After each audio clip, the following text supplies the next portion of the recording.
Вечір проти Івана Купала. Бувальщина, яку розповів дячок Енської церкви. За Хомою Григоровичем водилася дивна особливість. Він до смерті не любив переповідати одне й те ж саме. Бувало часом, як ублагаєш його розказати щось вдруге, то він або додасть нового, або переіначить так, що й упізнати не можна. Якось один із тих панків, нам, простим людям, важко й назвати їх, писаки вони, не писаки, а от те ж саме, що й баришники на наших ярмарках. Нахапають, напросять, накрадуть усякої всячини та й випускають книжечки, не товщі за буквар, кожного місяця або тижня. Один з цих панків і виманив у Хоми Григоровича цю саму історію, а він зовсім і забув про неї. Аж приїжджає з Полтави той самий панич у гороховому каптані, про котрого я говорив, і одну повість, котрого ви, мабуть, вже прочитали. Привозить з собою невеличку книжечку і, розгорнувши посередині, показує нам. Хома Григорович хотів уже був осідлати свій ніс окулярами, та, згадавши, що він забув їх підмотати нитками й обліпити воском, передав мені. Я, так як грамоту сяк так розумію, і не ношу окулярів, узявся читати. Не встиг перегорнути й 2 сторінок, як він зненацька зупинив мене за руку. «Стривайте, спочатку скажіть мені, що це ви читаєте?» Скажу правду, я трохи отетерів від такого запитання. «Як що читаю? Хомо Григоровичу, вашу бувальщину, ваші власні слова». «Хто вам сказав, що це мої слова?» «Та чого ж іще тут і надруковано, яку розповів такий-то дячок». «Плюйте ж на голову тому, хто це надрукував. Бреше сучий москаль. Чи я ж так говорив? Що то вже, як у кого чортма клепки в голові? Слухайте, я вам розкажу її зараз». Ми присунулися до стола, і він почав. «Дід мій, царство йому небесне, щоб він на тому світі їв самі тільки буханці пшеничні та маківники в меду, умів пригарно розповідати. Бувало, як почне, цілий день не зрушив би з місця і все б слухав. Вже не пара якому-небудь теперішньому базіці, що як почне москаля вести, та ще й мовою такою, неначе йому 3 дні їсти не давали, то хоч берися за шапку та з хати. Наче тепер, пам'ятаю, покійна стара мати моя була ще жива, як довгими зимовими вечорами, коли на дворі тріщав мороз і замуровував наглухо вузькі шибки нашої хати, сиділа вона біля гребеня, виводячи рукою довгу нитку, гойдаючи ногою колиску і наспівуючи пісню, яку ніби тепер я чую. Каганець, тремтячи й спалахуючи, неначе лякаючись чогось, світив нам у хаті. Веретено хурчало. А ми всі, діти, зібравшися докупи, слухали діда, який через старість не злазив більше 5 років своєї печі. Та ні дивні розповіді про давню старовину, про наїзди запорожців, про ляхів, про молодецькі діла Підкови, Півтора Кожуха і Сагайдачного не захоплювали нас так, як розповіді про яку-небудь старовинну дивну пригоду, від яких завжди дрож проходив по тілу і волосся ворушилося на голові. Часом страх був такий візьме від них, що з вечора все здається Бог знає яким страхіттям. Бувало, вночі вийдеш чого-небудь з хати, то так і думаєш, що на постелі твоїй умостився спати виходець з того світу. І щоб мені не довелося розповідати це вдруге, якщо не здавалося часом здалеку власна свитка, покладена в голови дияволом, що згорнувся в клубок. А головне у дідових розповідях було те, що за життя своє він ніколи не брехав, і що було не скаже, то саме так і було. одну з його дивних історій перекажу тепер вам.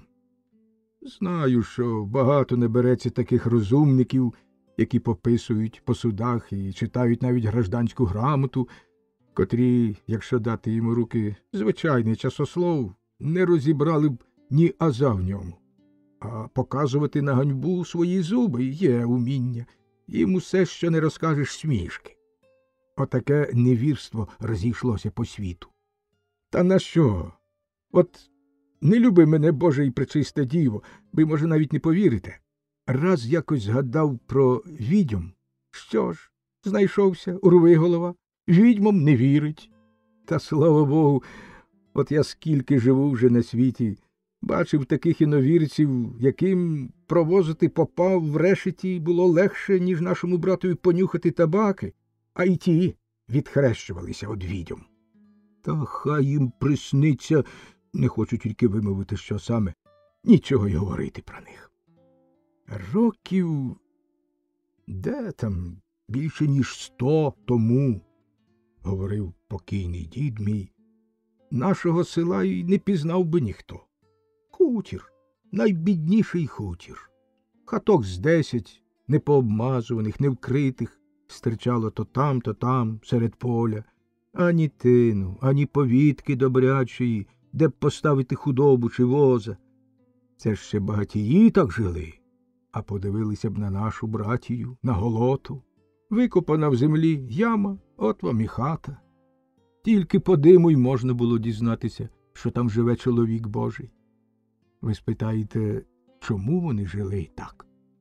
Бідність не бідність, тому що тоді козакував майже кожен і набирав у чужих землях чимало добра, а здебільшого тому, що не було потреби обзаводитися доброю хатою. Якого народу тоді не вешталося по всіх усюдах – кримці, ляхи, литвинство. Траплялося, то й свої наїдуть купами і обдирають своїх таки. Усякого було. У тому хуторі з'являвся часто чоловік, або краще диявол у людській подобі. Звідки він, чого приходив, ніхто не знав.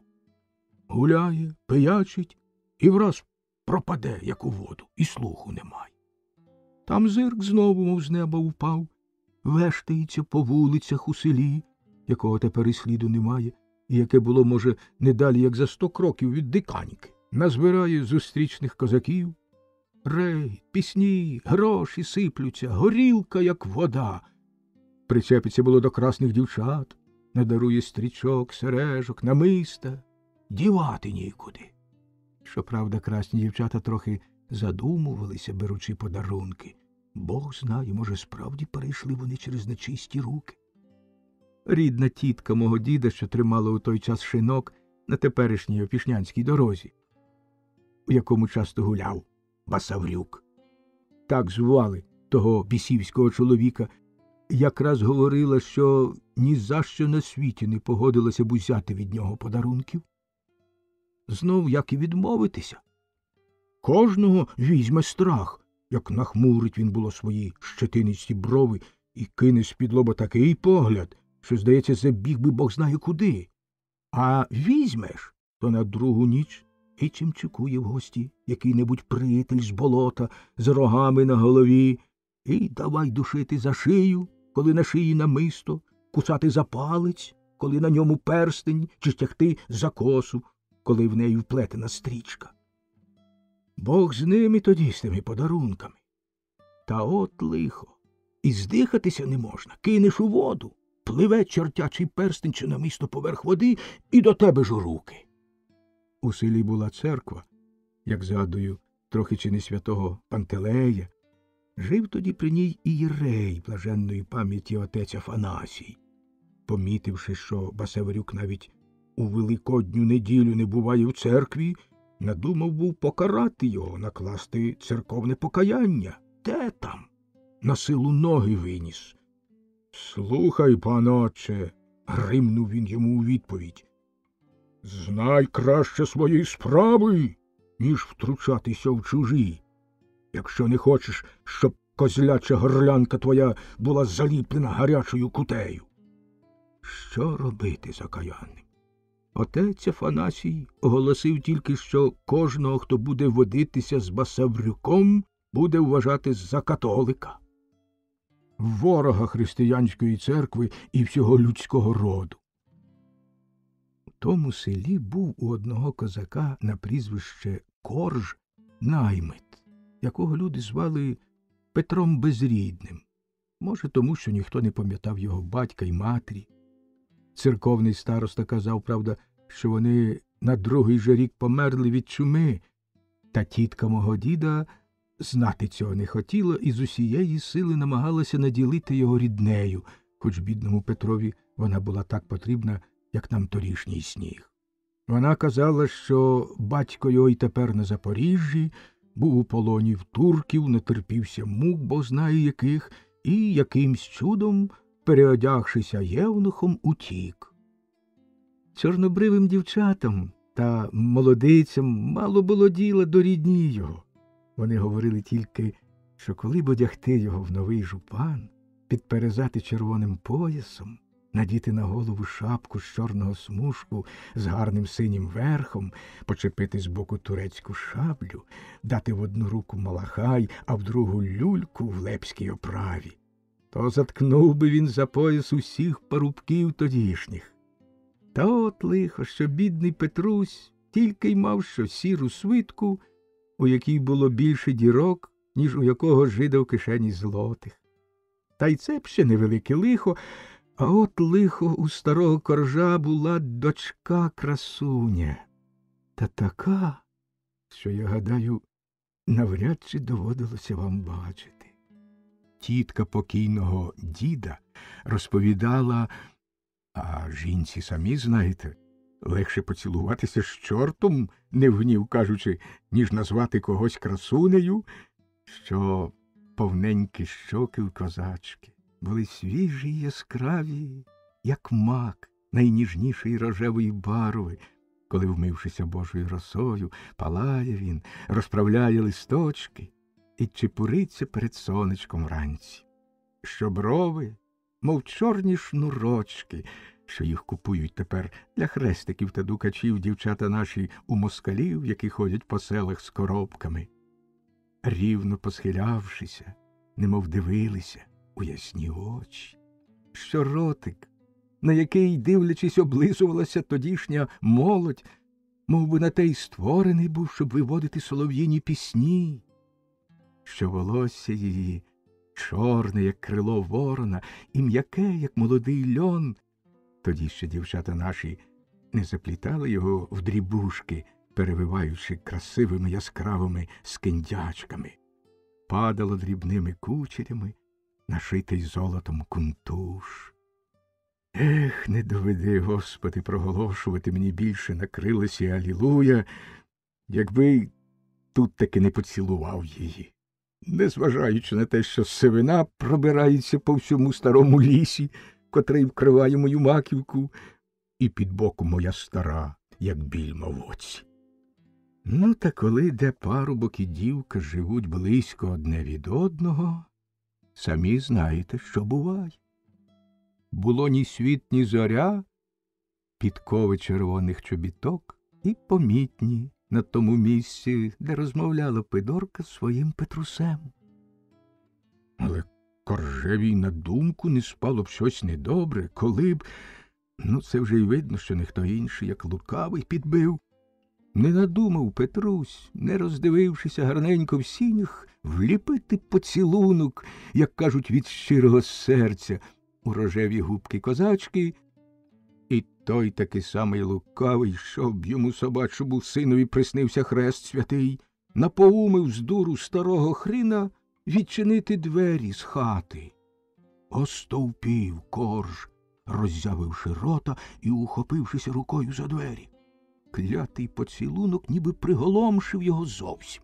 Йому здався він гучніший, ніж удар макогона об стіну, яким, звичайно, у наш час селянин проганяє кутю за браком фузеї та пороху. Отямившися, зняв він з стіни дідівський нагай і вже хотів був покропити ним спину бідного Петра, як де навзявся 6-літній Пидорчин брат Івась. Прибіг і злякано схопив рученятами його за ноги, закричавши: «Тату, тату, не бий Петруся!» Що маєш робити? У батька серце не кам'яне. Повісивши нагай на стіну, вивів він його потихеньку з хати. Якщо ти мені коли-небудь опинишся у хаті, або хоч тільки під вікнами, то слухай, Петре, їй-богу, пропадуть чорні вуси. Та й оселедець твій, от уже його 2 рази можна обмотати навколо вуха, не буду я Терентієм Коржем, якщо не попрощається з твоєю маківкою. Сказавши це, дав він йому легенько рукою стусана в потилицю, так що Петрусеві потемніло в очах, і він полетів сторч головою. От тобі й доцілувалися. Зажурилися наші голуб'ята. А тут і чутка по селу, що до Коржа унадився ходити якийсь лях, обшитий золотом, з вусами, з шаблею, з шпорами, з кишенями, що брящали, як дзвінок від торбинки, з якою Паламар наш Тарас ходить щодня по церкві. Ну, відома річ, чого ходять до батька, коли в нього є чорнобрива дочка.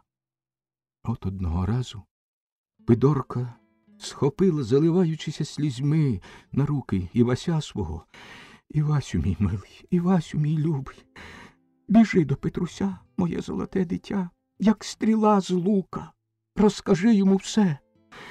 Любила б його карі очі, цілувала б його біле личко, та не велить доля моя. Не один рушник облила гіркими сльозами.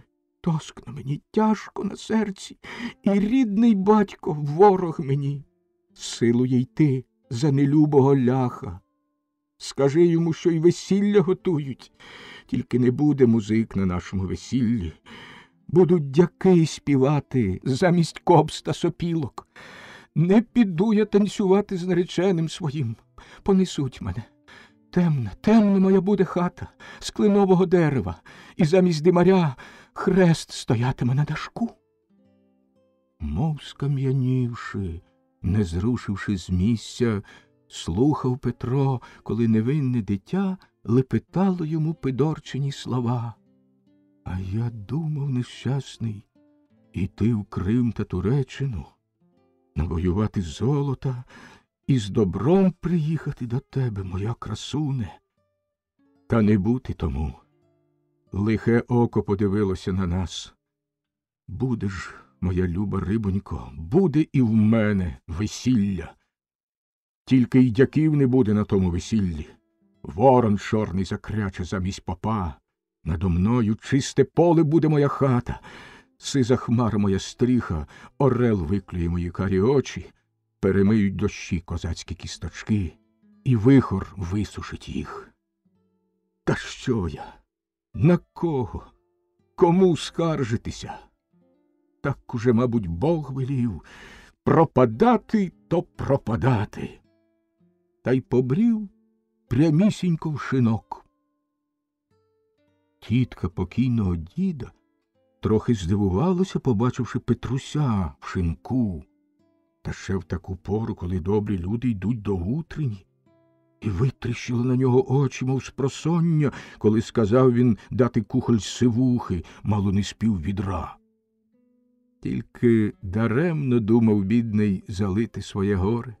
Горілка щипала його за язик, як кропива, і здавалася йому гіркішою, ніж полин. Кинув від себе кухоль на землю. «Годі журитися тобі, козаче!» Гримнуло щось басом над ним. Оглянувся — Басаврюк. Яка пика! Волосся щетина, очі, як у вола. «Знаю, чого треба тобі. От чого!» Тут брязнув він з бісівською посмішкою шкіряним гаманом, який висів у нього біля пояса. Здригнувся Петро. «Ге-ге-ге, та як горить!» — заревів він, пересипаючи на руку червінці. «Ге-ге-ге, та як дзвонить!» Адже ж і діла тільки одного вимагатиму за цілу гору таких цяцьок. Дияволе. Закричав Петро. Давай його, на все готовий. Вдарили по руках. Дивися, Петре, ти наспів якраз вчасно. Завтра Івана Купала одну тільки цю ніч на ріки цвіте папороть. Не прогав. Я тебе буду чекати опівночі у Ведмежому яру. Мені здається, кури так не дожидають тієї години, коли молодиця винесе їм зерна, як ждав Петрусь вечора. Тільки й знав, що дивився, чи не довшає тінь від дерева, чи не рум'яниться, сідаючи сонечко. І що далі, то нетерпеливіше. Як же й довго! Мабуть, день Божий загубив десь кінець свій. От уже й сонця немає, небо тільки червоніє з одного боку. І воно вже тьмариться, у полі холоднішає, примеркає і смеркло. На силу, серцем, яке мало не вискакувало з грудей, зібрався він у дорогу і обережно спустився густим лісом у глибокий яр, що називався Ведмежим. Басаврюк уже ждав там. Темно, хоч в око стрель. Один за одним пробиралися вони по грузьких болотах, чіпляючись за густі терники і спотикаючись майже на кожному кроці. От і рівне місце, роздивився Петро. Ніколи ще йому не доводилося заходити сюди. Тут зупинився і Басаврюк. Бачиш ти, он стоять перед тобою 3 пагорки. Багато буде на них квітів різних, та боронить тебе не тутешня сила зірвати хоч одну. Але тільки зацвіте папороть, хапай її і не озирайся, щоб тобі позаду не причулося. Петро хотів було спитати, зирк, і нема вже його. Підійшов до 3 пагорків. Де ж квіти? Нічого не видно. Дикий бур'ян чорнів навколо і глушив усе своєю гущиною. Та от спалахнула на небі блискавиця, і перед ним з'явилася ціла грядка квітів. Все чудних, все небачених. Тут і просте листя папороті. Та завагався Петро і в роздумі став перед ним, узявшися обома руками в боки. Що ж тут незвичайного? 10 разів на день, буває, бачиш це зілля. Яке ж тут диво? Чи не надумала чортяча пика поглузувати? Зирк, червоніє маленька квіткова брунька, і неначе жива рухається. Справді дивно. Рухається і дедалі більшає і червоніє, як жар. Спалахнула зірочка, щось тихо затріщало, і квітка розгорнулася перед його очима, мов полум'я, осяявши й інші навколо себе. Тепер пора, подумав Петро і простяг руку.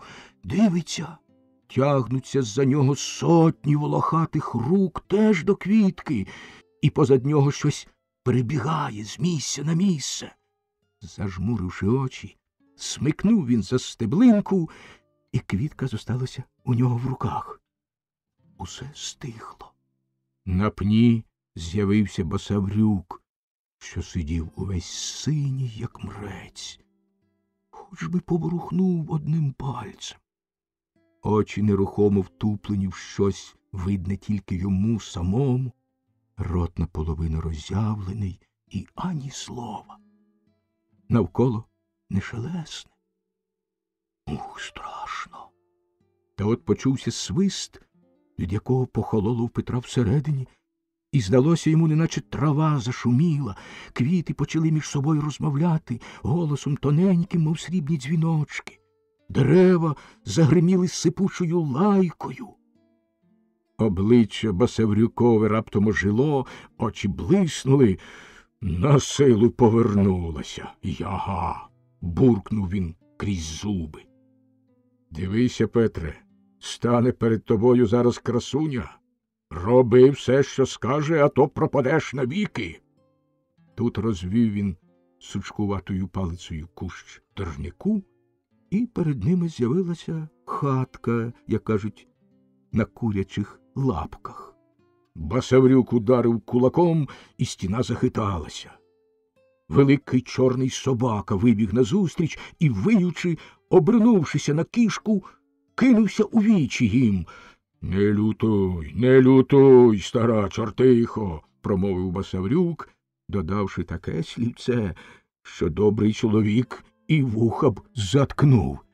Зирк, замість кішки баба, з обличчям зморщеним, як печене яблуко, вся зігнута в дугу, ніс з підборіддям, мов щипці, якими лущать горіхи.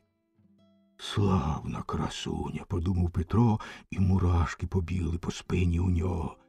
Відьма вихопила в нього квітку з рук, нахилилася і щось довго шепотіла над нею, сприскуючи якоюсь водою.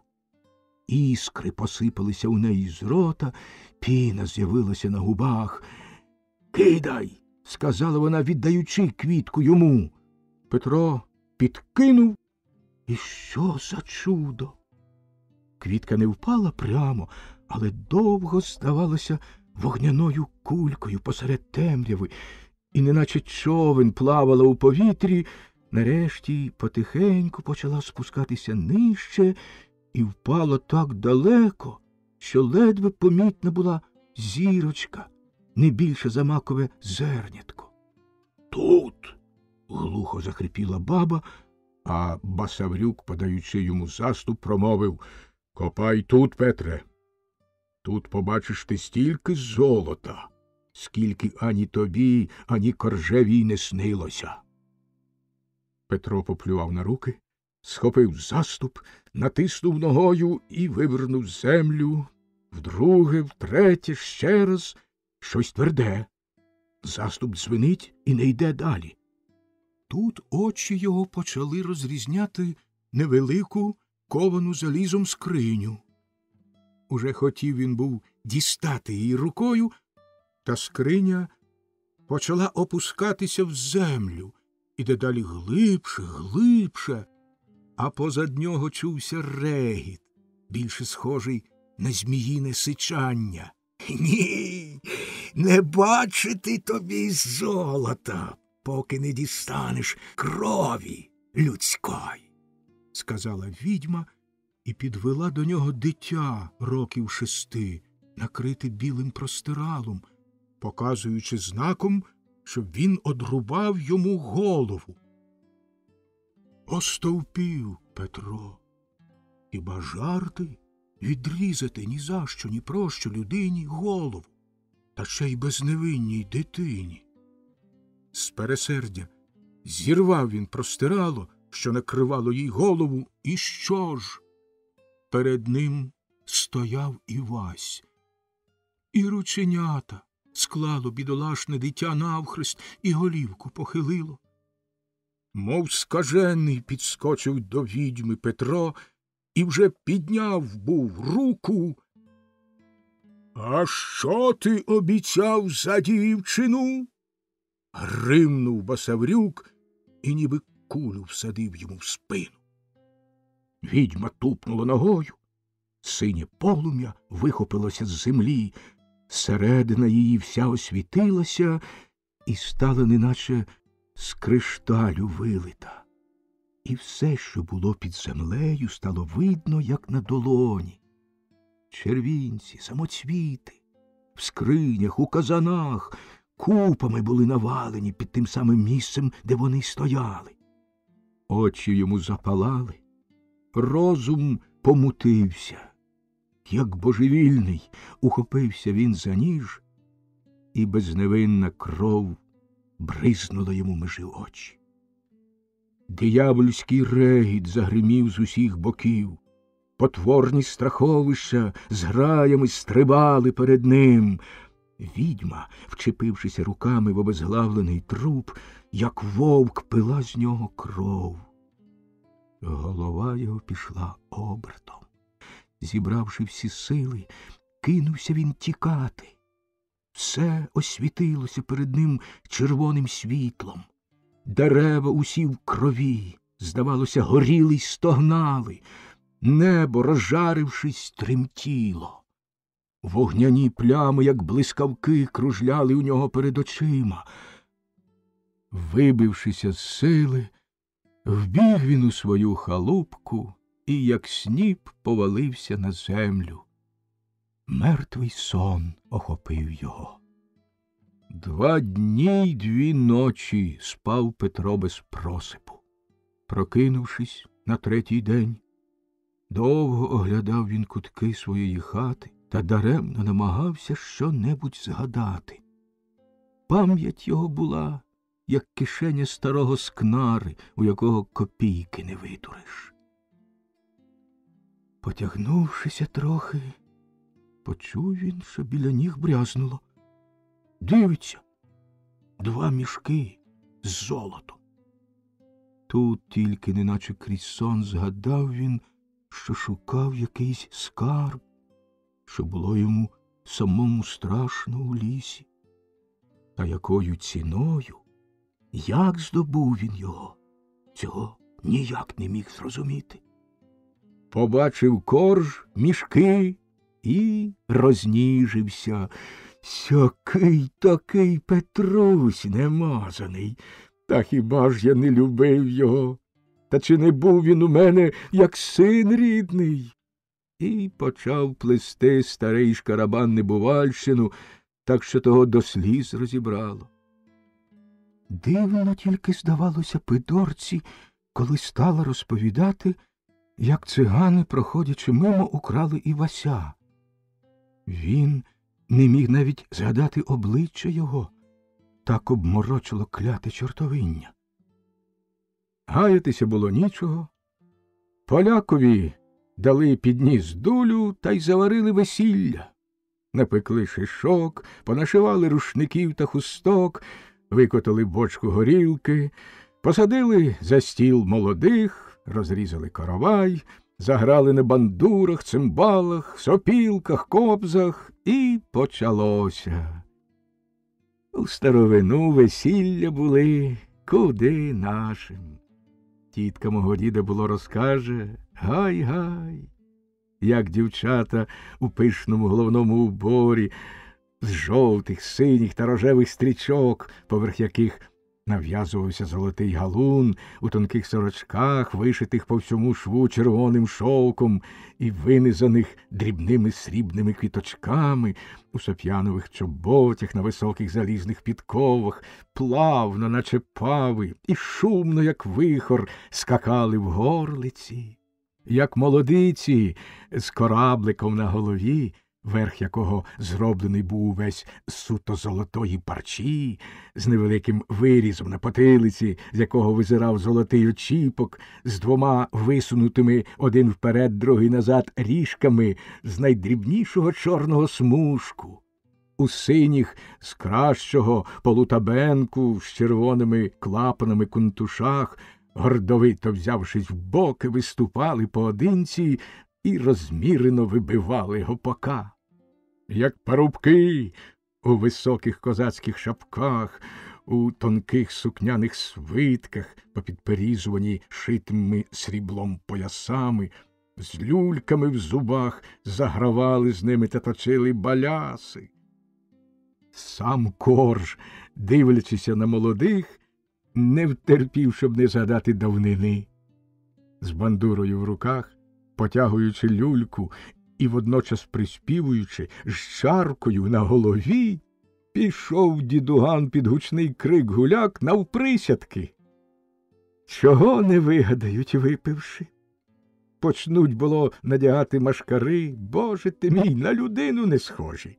Куди теперішнім переодяганням, які бувають на весіллях наших? Що тепер? Тільки й того, що вдають циганок та москалів? Ні, от було один одягнеться жидом, а другий чортом почнуть спочатку цілуватися, а потім схоплються за чуби. Бог з вами. Сміх нападе такий, що за живіт береся. Поодягаються по-турецькому та по-татарському, все горить на них, як жар, а як почнуть дуріти та викидати штуки, ну, тоді хоч святих винось. З тіткою покійного діда, яка сама була на цьому весіллі, трапилася цікава історія. Була вона одягнена тоді в татарське широке вбрання і з чаркою в руках частувала гостей. От одного і підбив лукавий хлюпнути на неї ззаду горілкою. Другий теж, видно, не промах, викресав момент вогню та й підпалив. Полум'я спалахнуло. Бідолашна тітка, перелякавшися, стала мерщій скидати з себе при всіх плаття. Галас, регіт, розгардіяж щинився, як на ярмарку. Словом, старі люди не пам'ятали ніколи ще такого бучного весілля. Почали жити Пидорка з Петрусем, мов пан з панею. Всього доволі, усе сяє. Одначе ж добрі люди хитали злегка головами, дивлячися на життя їх. Від чорта не буде добра, говорили всі в один голос. Звідки? Як не від спокусника люду православного прийшло до нього багатство? Де йому було взяти таку купу золота? Чому раптом саме того дня, коли забагатів він, Басаврюк зник, як у воду впав?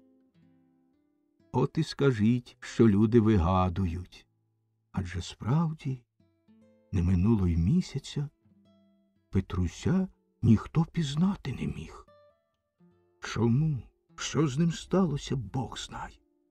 Сидить на одному місці і хоч би слово з ким.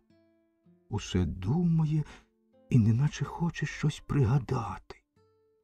Коли Пидорці пощастить змусити поговорити про що-небудь, неначе й забудеться, і почне розмову, і розвеселиться навіть. Та ненароком гляне на мішки. «Стривай, стривай, забув!» – кричить. І знову задумається, і знову силкується щось згадати. А часом, коли довго сидить на одному місці, здається йому, що от-от все знову пригадується, і знову все зникло. Здається, сидить у шинку, несуть йому горілку, пече його горілка, гидка йому горілка. Хтось підходить, б'є по плечу його, а далі все неначе туманом повивається перед ним. Піт котиться градом по обличчю його, і він у знемозі сідає на своє місце. Що не робила Пидорка? І радилася з ворожбитами, і переполох виливали, і соняшницю заварювали. Нічого не помагало. Так збігло й літо. Багато козаків обкосилися, завзятіші за інших і в похід подалися. Зграї качок ще товпилися на болотах наших, та кропив'янок уже й сліду не було. В степах зачервоніло. Скирти хліба то там, мов козацькі шапки, бовваніли по полю. Траплялися по дорозі й вози, накладені хмизом та дровами. Земля затужавіла, і де-не-де стала промерзати. Уже й сніг почав сипатися з неба, і гілля дерев вкрилося інеєм, неначе заячим хутром. От уже в ясний морозний день червоногрудий снігур, мов чепуристий польський шляхтич, прогулювався по снігових кучугурах, витягаючи зерно, і дід величезними киями ганяли по льоду дерев'яні дзиги, тим часом як батьки їх спокійно вилежувалися на печі, виходячи часом із запаленою люлькою в зубах, лайнути, як годиться, православний морозець, або провітритися і промолотити в сінях залежалий хліб. Нарешті сніги почали танути, і щука хвостом лід розбила, а Петро такий же, як і раніше, і що далі, то суворіший, неначе прикутий сидить посеред хати, поставивши біля ніг мішки свої. Здичавів, заріс волоссям, став страшний. І все думає про одно, все силкується згадати щось, і сердиться, і злиться, що не може згадати. Часто дико підводиться свого місця, поводить руками, туплює у щось очі свої, неначе хоче затримати його. Губи ворушаться, мов хочуть промовити якесь давно забуте слово, і нерухомо зупиняються. Лють охоплює його, як навіжений гризе й кусає собі руки і з досади рве пасмами волосся. Поки, стихнувши, не впаде, неначе в забутті, а потім знову починає пригадувати, і знову лють, і знову мука. Що за напасть Божа! Життя не стало Пидорці. Страшно було їй залишатися спочатку самій у хаті, та потім звикла бідолашна до свого лиха. Але колишньої Пидорки вже пізнати не можна було.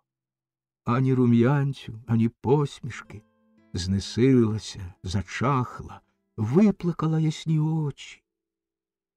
Якось хтось уже, мабуть, зглянувся над нею, порадив піти до ворожки, що жила у Ведмежому яру, про яку йшла слава, що вона вміє лікувати всі на світі хвороби.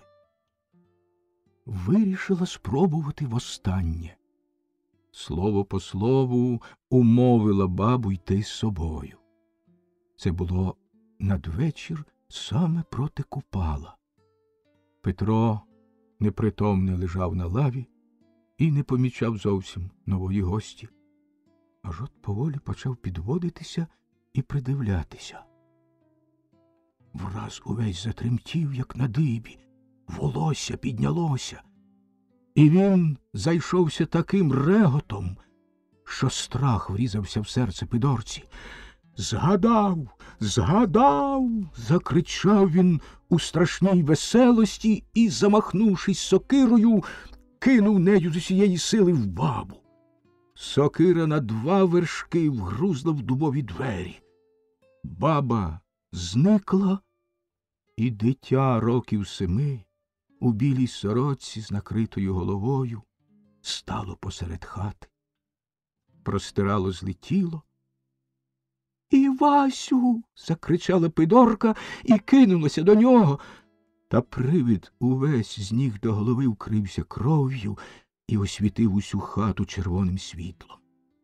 Перелякана, вибігла вона в сіни та, опам'ятавшися трохи, хотіла було допомогти йому. Даремно. Двері захлопнулися за нею так міцно, що не сила було відчинити. Збіглися люди, почали стукати, висадили двері. Хоч би одна душа. Уся хата повна диму, і посередині тільки, де стояв Петрусь, купа попелу, з якої де-не-де підіймалася ще пара. Кинулися до мішків, самі биті черепки лежали замість червінців.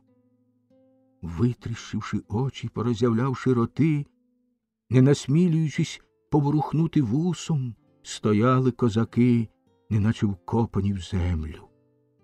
Такий страх нагнало на них це диво. Що було далі, не згадаю.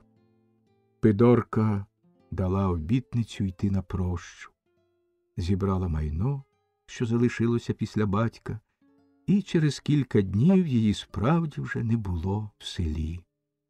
Куди пішла вона, ніхто не міг сказати. Послужливі бабусі відправили були її вже туди, куди й Петро подався.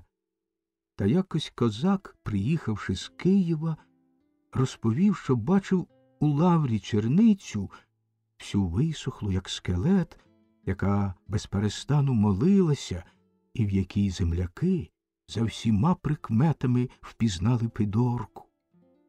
Що ніхто не чув від неї жодного слова, а прийшла вона пішки і принесла оправу до ікони Божої Матері оздоблену такими яскравими самоцвітами, що всі зажмурювалися на неї дивлячися.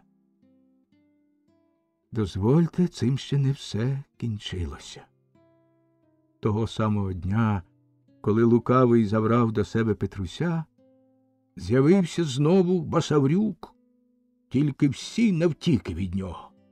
Дізналися, що це за птах. Не хто інший, як сатана, що прибрав людської подоби для того, щоб відкопувати скарби. А через те, що скарби не даються нечистим рукам, так от він і приманює собі молодців.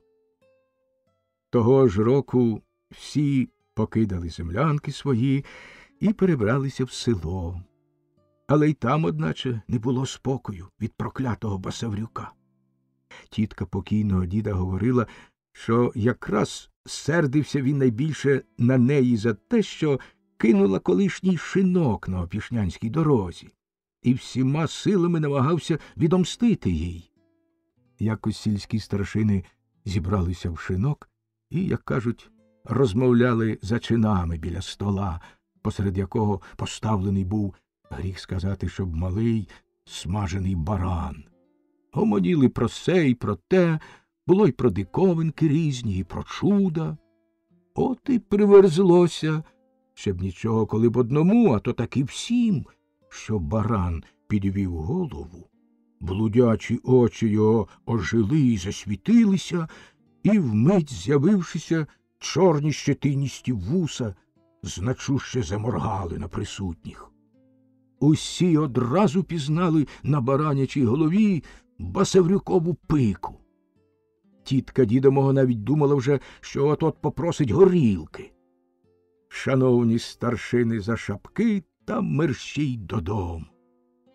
Іншим разом сам церковний староста, що любив часом побалакати вічнавіч з дідівською чаркою, не встиг ще й 2 разів дістати дна, як бачить, що чарка кланяється йому в пояс. Чорт з тобою, давай хреститися. А тут з жінкою його теж диво. Тільки що почала вона замішувати тісто у величезній діжі, як діжа враз вистрибнула. «Стій, стій! Де там?» Узявшися в боки, гордовито пішла навприсядки по всій хаті. Смійтеся, одначе не до сміху було нашим дідам. І дарма, що отець Афанасій ходив по всьому селу святою водою і ганяв чорта кропилом по всіх вулицях, а все ще тітка покійного діда довго скаржилася, що хтось, як тільки вечір, стукає в дах і шкрябає в стіну. Та що там? От тепер на цьому самому місці, де стоїть село наше, здається, все спокійно. Але ж недавно ще покійний батько мій, і я пам'ятаю, як повз розвалений шинок, що його нечисте плем'я довго після того поправляло своїм коштом, доброму чоловікові пройти не можна було. Закуреного димаря стовпом шугав дим і, піднявшися високо, так що глянути шапка впаде, розсипався гарячим жаром по всьому степу. І чорт, не треба було б і згадувати його, собачого сина, так схлипував жалісно у своїй конурі, що злякані гайворони з граями підіймалися із сусіднього дубового лісу і з диким криком метались по небу.